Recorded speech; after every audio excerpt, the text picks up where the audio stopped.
Hey guys, it's Amber, and today we're going to be making this text effect in Canva with no pro subscription needed. This tutorial will be in real time, and it only took me like 3 minutes to make, so you can do this too.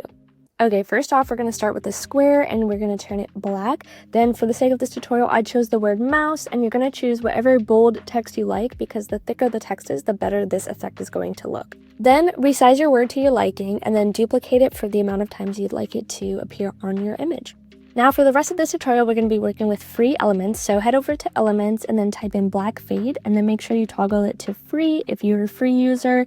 And then I just went with one of these options that I think would be the easiest to manipulate, and it went straight to the background, and since it's black you can't really see it, but an easy way to find it is to click on position, layers, and then you can drag it all the way to the top. That way you can work with it easier. Now we're going to resize it, and we're going to move it over the M to give it that kind of faded away look. And once we like how it looks, we're going to duplicate that, and we're going to move that to wherever else we want it on the photo. Of course, we cannot forget the other side, so just duplicate it, drag it to the other side, and you can even crop it from top to bottom to make sure it doesn't bleed into the other words.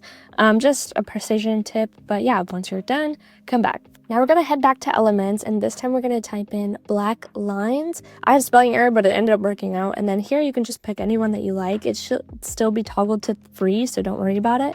And then move it where you want it to be on your letters.